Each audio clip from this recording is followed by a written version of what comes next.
유다 온 백성이 나이가 16세 된 우시야를 세워 그의 아버지 아마샤를 대신하여 왕으로 삼으니 아마샤 왕이 그의 열조들의 묘실에 누운 후에 우시야가 엘롯을 건축하여 유다에 돌렸더라.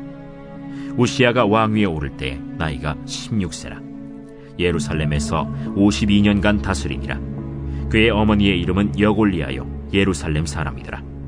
우시야가 그의 아버지 아마샤의 모든 행위대로 여호와 보시기에 정직하게 행하며 하나님의 묵시를 밝히 아는 스가랴가 사는 날에 하나님을 찾았고 그가 여호와를 찾을 동안에는 하나님이 형통하게 하셨더라.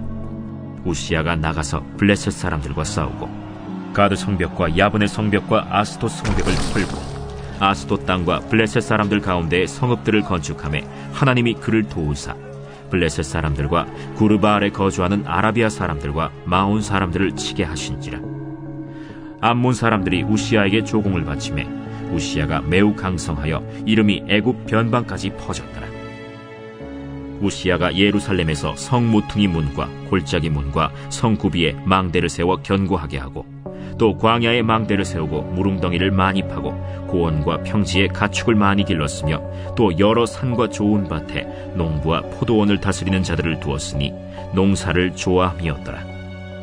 우시야에게 또 싸우는 군사가 있으니 서기관 여이엘과 병영장 마세야가 직접 조사한 수효대로 왕의 지휘관 하나니아의 휘하에 속하여 떼를 지어 나가서 싸우는 자라. 족장의 총수가 2600명이니 모두 큰 용사요 그의 휘하의 군대가 30만 7500명이라. 건장하고 싸움에 능하여 왕을 도와 적을 치는 자이며 우시야가 그의 온 군대를 위하여 방패와 창과 투구와 갑옷과 활과 물매 돌을 준비하고 또 예루살렘에서 재주 있는 사람들에게 무기를 고안하게 하여 망대와 성곽 위에 두어 화살과 큰 돌을 쏘고 던지게 하였으니 그의 이름이 멀리 퍼짐은 기이한 도우심을 얻어 강성하여짐이었더라. 그가 강성하여짐에 그의 마음이 교만하여 악을 행하여 그의 하나님 여호와께 범죄하되 곧 여호와의 성전에 들어가서 향단에 분향하려 한지라. 제사장 아사랴가 여호와의 용맹한 제사장 80명을 데리고 그의 뒤를 따라 들어가서 우시야 왕 곁에 서서 그에게 이르되 우시야여, 여호와께 분향하는 일은 왕이 할 바가 아니오. 오직 분향하기 위하여 구별함을 받은 아론의 자손 제사장들이 할 바니 성소에서 나가소서. 왕이 범죄하였으니 하나님 여호와에게서 영광을 얻지 못하리이다. 우시야가 손으로 향로를 잡고 분향하려 하다가 화를 내니 그가 제사장에게 화를 낼 때 여호와의 전 안 향단 곁 제사장들 앞에서 그의 이마에 나병이 생긴지라. 대제사장 아사랴와 모든 제사장이 왕의 이마에 나병이 생겼음을 보고 성전에서 급히 쫓아내고 여호와께서 치심으로 왕도 속히 나가니라. 우시야 왕이 죽는 날까지 나병 환자가 되었고 나병 환자가 되매 여호와의 전에서 끊어져 별궁에 살았으므로 그의 아들 요담이 왕궁을 관리하며 백성을 다스렸더라. 우시야의 남은 시종 행적은 아모스의 아들 선지자 이사야가 기록하였더라. 우시야가 그의 조상들과 함께 누우매 그는 나병 환자라 하여 왕들의 묘실에 접한 땅 곧 그의 조상들의 곁에 장사하니라. 그의 아들 요담이 대신하여 왕이 되니라.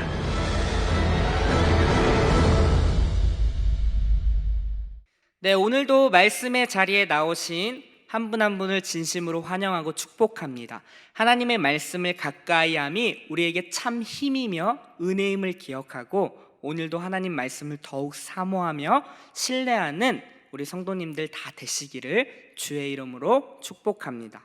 오늘 본문을 같이 한번 살펴보겠습니다. 오늘 본문은 우시야 왕에 대해서 나오고 있어요. 아버지 아마샤를 대신하여 16살에 왕이 되었고 52년 동안 유다를 다스립니다. 근데요, 그 당시의 시대적 배경을 우리가 살펴볼 필요가 있어요. 어제 본문에 보면 그대로 나와 있는데요, 수도 예루살렘은 전쟁으로 인해서 패배로 요린당하고 하나님 전에 모든 금과 왕궁의 재물은 빼앗긴 아주 절체절명의 상황 속에서 나라는 아마샤의 우상 숭배 정책으로 인하여 영적 혼란이 가중되었고 왕을 따르지 않고 반역한 신하들로 인해서 국가의 기강이 흔들리는 등 그야말로 아주 심각한 위기에 처해 있었다라는 사실입니다. 그것이 지금 오늘 본문의 배경이에요. 이러한 상황 가운데 16살 된 우시야 왕이 왕으로 등극했다라는 거죠. 정말 불안하기 짝이 없습니다. 근데요, 우시야의 평가를 이렇게 하고 있습니다. 우리 4, 5절을 같이 한번 읽어보겠습니다. 우시야가 그의 아버지 아마샤의 모든 행위대로 여호와 보시기에 정직하게 행하며 하나님의 묵시를 밝히 아는 스가랴가 사는 날에 하나님을 찾았고 그가 여호와를 찾을 동안에는 하나님이 형통하게 하셨더라. 보세요. 아마샤가 정직하게 행했던 것을 그대로 행했대요. 사실 우시야의 아버지였던 아마샤도 한때는 정직하게 여호와를 따랐던 왕이었습니다. 그 모습을 지금 이야기하는 거예요. 아마샤의 모든 행위대로 여호와 보시기에 정직하게 행했고 그리고 하나님을 찾았고 그리고 하나님을 찾을 동안 하나님께서 그를 형통하게 하셨다라는 것이 지금 우시야의 평가라고 할 수 있습니다. 자, 사랑하는 성도 여러분, 우리 인생 가운데 정말 중요한 것이 있는데요, 우리의 상황이 아무리 불안하고 초조하고 그리고 우리의 상황이 아무리 좋다 할지라도 그것보다도 우리 인생 가운데 하나님께서 함께 하셔서 우리의 삶을 돕고 계시느냐, 이것이 정말 우리의 삶의 중요한 모습이 될 수 있다는 것입니다. 우리의 안정감은요, 바로 여기서부터 온다라는 것이에요. 하나님이 내 인생 속에서 정말 함께 하셔서 나를 돕고 계신다라는 객관적인 증거가 우리 삶 가운데 나타날 때에 거기로부터 우리는 안정감을 느낄 수 있는 거예요. 우리가 아무리 상황이 좋고 형편이 좋다 한들 하나님이 우리와 함께 하지 않는다면 우리는 불안과 초조함이 있습니다. 그러나요, 우리의 인생이 아무리 형편없고 정말 실패처럼 보이는 안타까운 상황 속에 있을지라도 그 인생 가운데 하나님이 함께 하시며 하나님이 도우신다라는 사실이 보일 때에 우리는 거기로부터 안정감이 생길 수 있다라는 것입니다.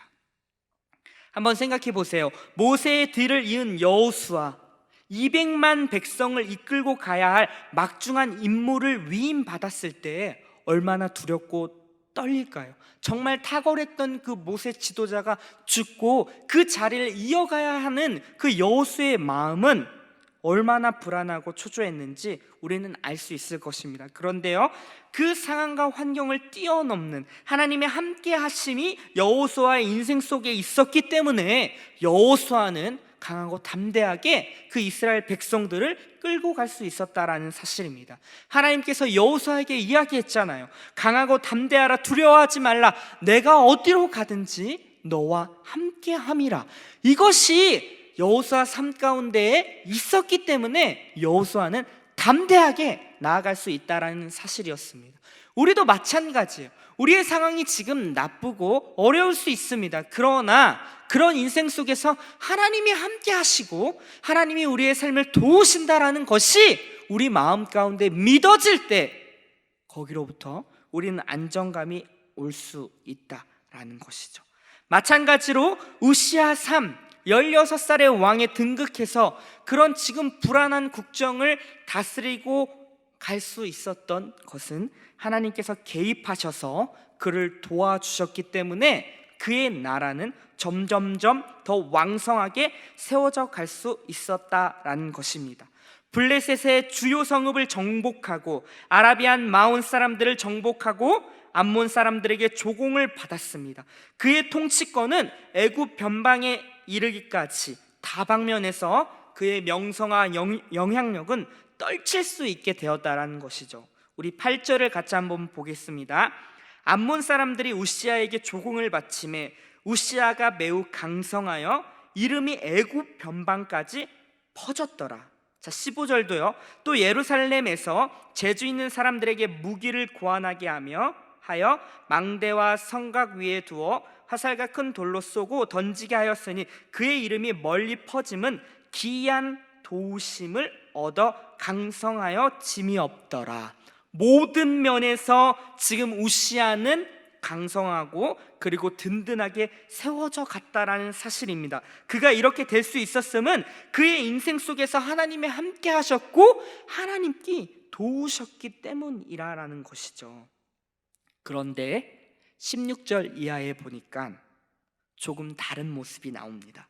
우리 16절을 같이 한번 읽어볼게요. 그가 강성하여짐에 그의 마음이 교만하여 악을 행하여 그의 하나님 여호와께 범죄하되 곧 여호와의 성전에 들어가서 향단에 분향하려 한지라. 그가 강성해지니까 나라가 점점점 하나님의 은혜 가운데 잘 세워지고 여러 방면에서 그의 명성과 영향력이 이렇게 떨쳐지면서 찾아왔던 것은 무엇이냐면 교만이었습니다. 이 말은 무엇이냐면 내가 내 삶의 주인이 되어서 살고 싶다라는 거예요. 하나님의 은혜를 망각하고 지금 내가 이렇게 부강하고 우리의 나라가 이렇게 강력해짐은 나의 탁월한 능력 때문이지라는 그 교만이 찾아왔다라는 것입니다. 이 모든 것은 하나님께서 주체가 되어서 하나님이 도우시고 그의 인생 가운데 함께 하셨기 때문에 이러한 결과가 일어난 것인데 그것을 잃어버리고 마치 자기가 이 나라를 이렇게 세운 것 마냥 자신을 드러내고자 하는 그런 마음들이 우시야 왕에게 나타났다라는 거죠. 교만한 마음, 이 마음으로 인해서 우시야는 점점점 나락으로 떨어지게 됩니다. 우리 17절과 18절을 같이 한번 읽어보겠습니다. 제사장 아사랴가 여호와의 용맹한 제사장 80명을 데리고 그의 뒤를 따라 들어가서 우시야 왕 곁에 서서 그에게 이르되 우시야여 여호와께서 분향하는 일은 왕이 할 바가 아니요 오직 분향하기 위하여 구별함을 받은 아론의 자손 제사장들이 할 바니 성소에서 나가소서. 왕이 범죄하였으니 하나님 여호와에게서 영광을 얻지 못하리이다. 지금 우시야 왕이 교만해져서 어떻게 됐죠? 제사장만이, 유일하게 하나님께서 제사장만이 성소에 들어갈 수 있는 권한을 허락했는데 그곳에 들어가서 분향단을 자기 마음대로 지금 취하고 있는 모습들이 나타나는 거죠. 근데요, 여기서 우리가 정말 중요한 게 있습니다. 제사장 아사랴가 80명의 제사장을 데리고 와서 이야기하는 거예요. 왕 앞에서 이렇게 이야기하는 것은 쉽지 않습니다. 그 당시 우시야의 그 명성과 왕권은 하늘을 찌를 듯이 높아 있었던 상황이죠. 그런 왕 앞에 감히 왕은 지금 잘못하셨습니다, 이렇게 이야기할 수 있는 건 정말 대단한 것이에요. 근데요, 제사장 아사랴는 그렇게 이야기했다라는 것입니다. 왜요? 그렇게 명성과 영향력이 하늘을 찌를 듯 높았던 우시야 왕보다 그 위에 있던 하나님을 더욱 신뢰했던 사람이기 때문입니다. 아무리 왕이 높다 할지라도 그 왕을 다스리고 통치하는 분은 하나님인 것을 누가요? 아사랴가 알았다라는 것이죠. 그래서 왕 앞에서 담대하게 이야기할 수 있었다라는 것입니다. 왕이여, 지금 왕의 행동은 잘못된 것입니다. 제사장에게 위임한 권한을 침범하신 거고 하나님께서 레위 지파를 통하여서 이 성전을 세우고자 하셨는데 왕이여, 지금 뭐 하고 있는 것입니까? 라고 이야기하고 있다라는 것이죠. 근데요, 그 왕이 지금 어떠한 액션을 취하는지 우리는 알 수 있습니다. 19절을 볼까요? 우시야가 손으로 향로를 잡고 분향하려 하다가 화를 내니 그가 제사장에게 화를 낼 때 여호와의 전안 향단 곁 제사장들 앞에서 그의 이마에 나병이 생긴지라. 화가 난 거예요. 그 말을 듣고 감히 네가 나에게 어떻게 그렇게 이야기할 수 있느냐 하면서 그 향로를 들고 화를 내려고 했다라는 것입니다. 화를 냈죠. 화를 내면서 제사장들에게 그렇게 이야기했다라는 것입니다. 근데요, 그렇게 이야기하는 순간 우시야에게 어떠한 병이 생겼죠? 나병이 생겼다라는 것입니다. 나병이 뭐죠? 세수를 해도 눈이 떨어져 나가고 코가 떨어져 나가는 그런 문둥병이에요. 하나님께서 지금 우시야에게 그런 병을 허락했다라는 사실입니다. 왜요? 사실 지금 제사장들에게 해야 할 일을 우시아가 지금 침범한 것은 하나님의 권위에 대한 도전입니다. 하나님께서 세우신 질서에 대해서, 하나님의 권위에 대해서 도전하는 거예요. 내가 하나님보다 더 높아져 있다라는 것을 지금 나타내고 있다라는 것입니다. 그 마음 한편에 그 교만이 사로잡혀서 하나님보다 내가 더 높지, 내가 이 나라의 왕이다, 나는 이렇게 강력한 힘을 갖고 있다 라는 것을 뽐내고 싶고 드러내고 싶었다라는 거예요. 그러한 모습 앞에 이 나라와 이 역사를 주관하시는 하나님께서 우시아에게 문둥병을 허락했다라는 것입니다. 여러분, 사실 우리 안에는 이런 본성이 있어요. 하나님보다도 더 높아지려고 하는 그러한 본성, 내가 내 삶의 왕이 되어 내 삶을 통치하고 다스리고 내 마음대로 하고 싶은 것이 우리 인간의 본성입니다. 그게 죄의 본성이에요. 아담과 하와 보세요. 하나님처럼 동등해지고 하나님보다 더 높아지기 위하여 죄를 범한 거 아닙니까? 그 아담의 후손인 우리들에게도 동일한 그런 죄성이 있다라는 거예요. 우리 본성 속에 내 스스로 내가 왕이 되어 내 삶을 다스리고 내 멋대로 내가 살고 싶어하는 것들, 이러한 모습이 있을 수 있다라는 사실입니다. 영적 문둥병, 우리의 삶의 영역이 지금 어디가 무너지고 있는지 우리는 오늘 이 아침에 다시금 살펴봐야 한다라는 사실입니다. 우리가 무너져 있는 부분은 어디인가요? 하나님의 주권을 인정하지 아니하고 하나님의 왕되심을 인정하지 아니하고 내 스스로 내가 최종 권위가 되어 하나님보다 높아져 있는 영역이 있다면 우리는 영적으로 지금 문둥병에 걸린 것입니다. 오늘 이 아침에 다시금 우리가 그것을 세워갔으면 좋겠어요. 하나님께 돌이키고 하나님을 바라보고 하나님을 신뢰할 수 있는 우리 모든 성도님들이 되었으면 좋겠습니다. 우시아가 행했던 것은 간음도 아니었어요, 살인도 아니었어요, 우상 숭배도 아니었어요. 그러나 권위에 대한 도전이었습니다. 하나님보다 높아지려 했던 모습에서 이 모든 것들이 기인한 거예요. 그래서 하나님께서는 그에게 나병을 허락하셨고 그의 평생에 그런 나병을 겪어야 했다라는 사실입니다. 여러분, 우리는 우시아의 모습을 보고 정말 우시아가 처음에 그렇게 왕을 잘 섬기며 나라를 잘 세워갔다는 것처럼 끝까지 갔으면 얼마나 좋았을까요? 근데요, 우리의 삶에 잘 살 때, 우리가 잘 나갈 때, 일이 술술 풀릴 때, 그때 우린 긴장하셔야 됩니다. 그럴 때에도 내 마음대로 내가 왕이 되려고 하는 그러한 본성을 거스리고 내 보좌 앞에 항상 우리 주님을 앉히시고 우리 주님의 주권에, 우리 주님의 통치하심에 순종하며 나아가야 된다라는 것입니다.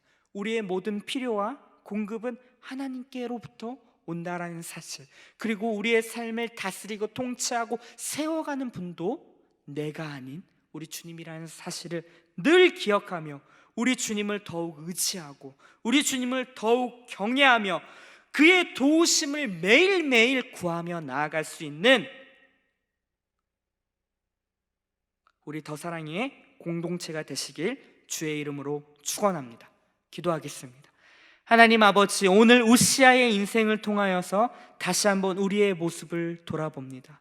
하나님의 은혜로 말미암아 정말 안타깝고 위기처럼 보였던 그 상황을 주의 도우심 속에서 잘 세워갔던 우시아 왕, 그것이 그의 인생의 말로까지 이어졌다면 얼마나 좋았을까요? 하지만 어느새 강력한 나라가 되고 세워져 갈 때에 그의 마음에 찾아온 교만, 하나님께서 도우셨고 세웠다라는 것을 망각하고 자기가 스스로 세웠다라는 착각 속에 교만이 찾아왔던 그의 인생을 통하여서 우리의 삶을 다시 한번 돌아봅니다. 하나님, 우리가 혹여나 교만하여 있던 나의 모습들이 있다면 이 시간 다 내려놓고 다시금 주님 한 분을 바라보고 나의 삶의 모든 필요와 공급을 하시는 그 주님을 더욱 바라보고 신뢰하며 그 주님께 매 순간 도움을 구하며 나아갈 수 있는 우리 모든 성도님들 다 될 수 있도록 주님 인도하여 주시옵소서.